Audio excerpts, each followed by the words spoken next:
are celebrating crossing the finish line of the New York City Marathon. And record-breaking early voting wraps up in the tri-state tonight. Donald Trump and Kamala Harris are making their closing arguments to Americans before the election on Tuesday.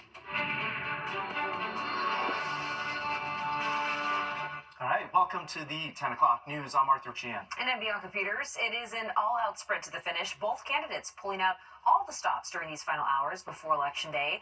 Multiple national polls have the pair in a dead heat.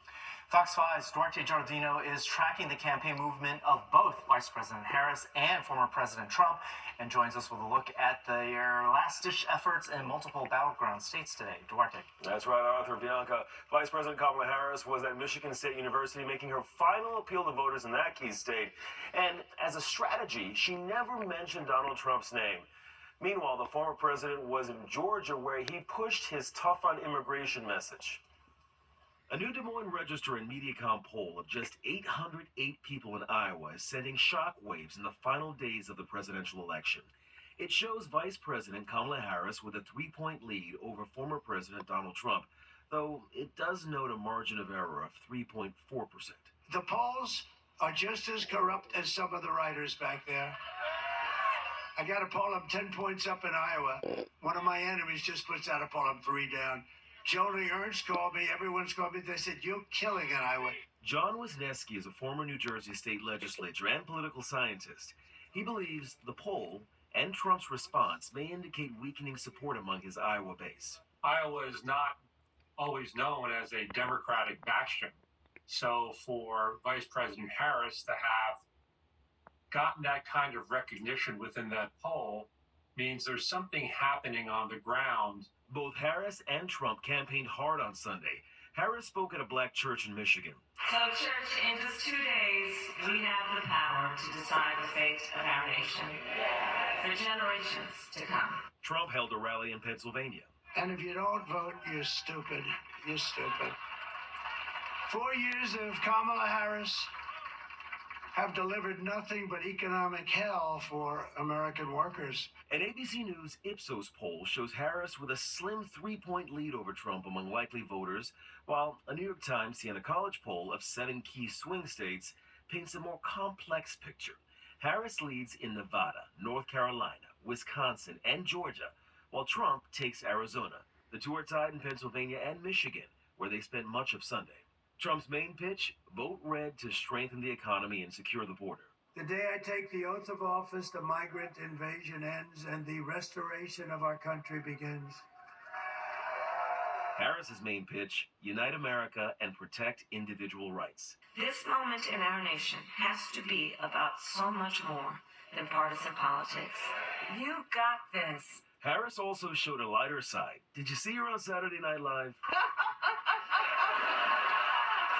I don't really laugh like that, do I? And about 75 million Americans have already voted, but still, more than half of all voters in the U.S., well, they're waiting to cast their vote on Tuesday. Arthur, Bianca. Duarte, thank you very much. And on this final day of early voting, the New York City Board of Elections reports over 1 million people cast their ballots between October 26th and today, November 3rd.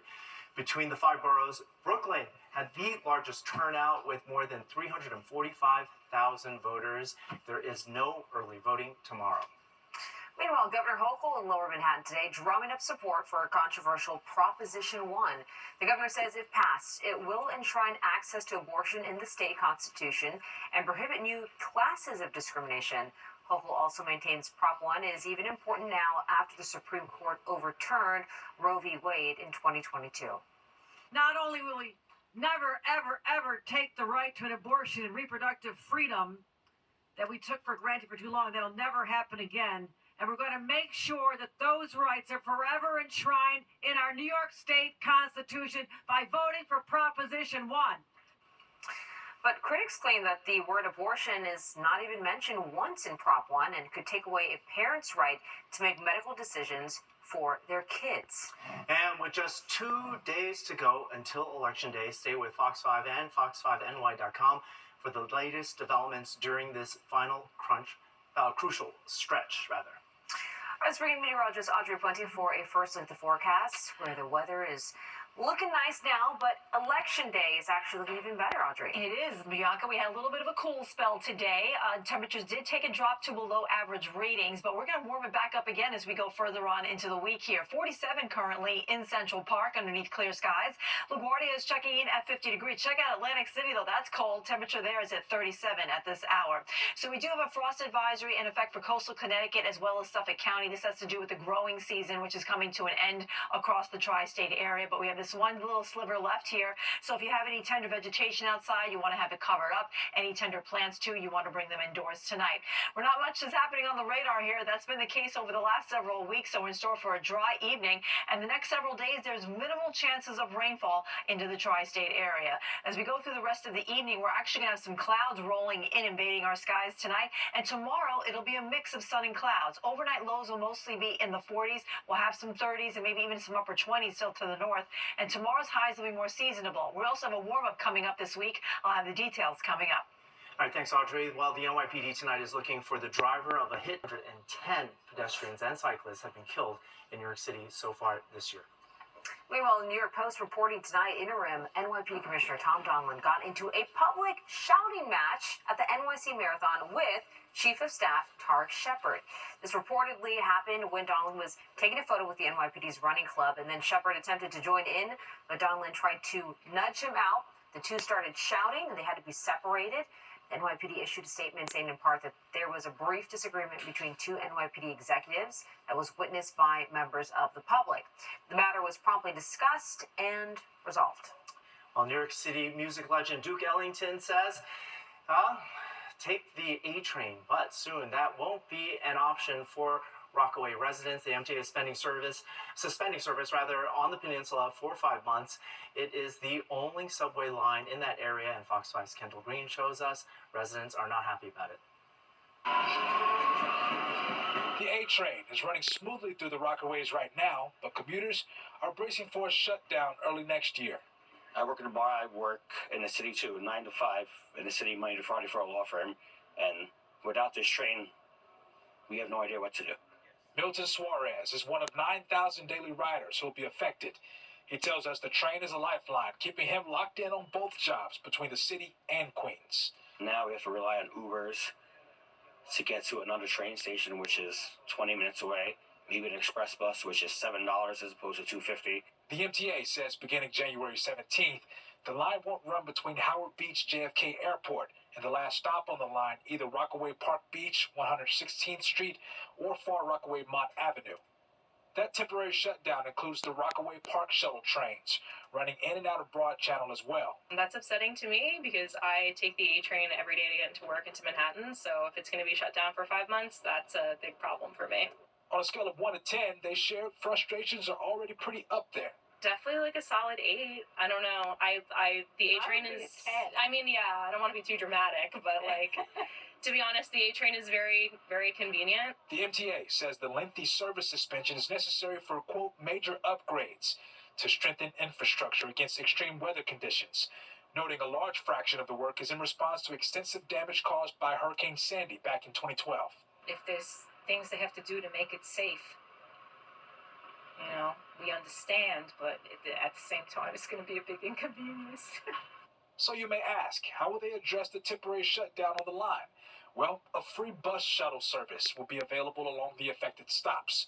But the important thing is that people are given good alternatives that work as well and keep people, on time where they need to be.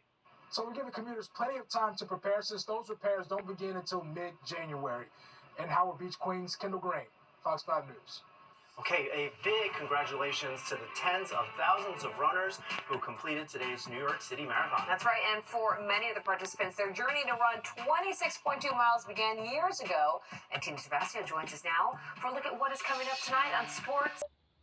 You're watching the 10 o'clock news.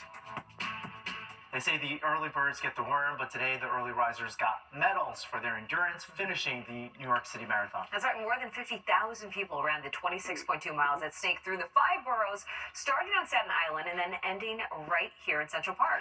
A close finish in the women's division, Sheila Chepkei-Rui of Kenya came out on top with a time of 2 hours, 24 minutes, and 35 seconds, 15 seconds ahead of the second place finisher. And the first male to cross the finish line was Abdi Nagy of the Netherlands. He pulled away in the final mile and then finished with a time of 2 hours, 7 minutes, and 39 seconds. And Michelle Ross was up early, and she has more of the sights and sounds from the big race. The sun rises on Staten Island this first Sunday of November as tens of thousands of people arrive at Fort Wadsworth. But this isn't any ordinary Sunday. This is Marathon Sunday, the TCS New York City Marathon. And everybody's in a great mood, perfect running conditions. And, we say this is the best day of the year in New York, and I think it's going to be a great one. For the more than 50,000 runners ready to hit the pavement, remembering their why helps to stay motivated. Sydney Wender's why is her mother, who began chemotherapy to treat non-Hodgkin's lymphoma while 6 months pregnant with Sydney. The amazing doctors at MSK were able to save her life and mine, and so now this year I get to run my first ever marathon and raise money. Johnny Pye is running for stroke survivors. He had a stroke in 2015 and lost his vocabulary and memory. The next 4 years, he gained weight, hitting 400 pounds. His positive attitude shines bright. This is possible. If you are suffering now, just keep pushing at it. Don't give in. Don't give up. I was there too.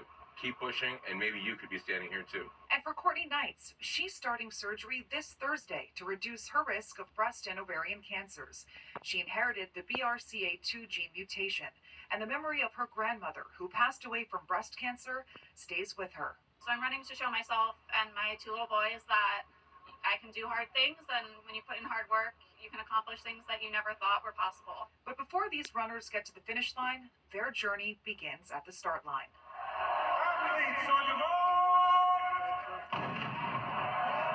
The cannon has just gone off, which means that the TCS New York City Marathon has officially begun for the first wave. And now tens of thousands of runners are making their way to the Verrazano Bridge, the first 2 miles of 26.2.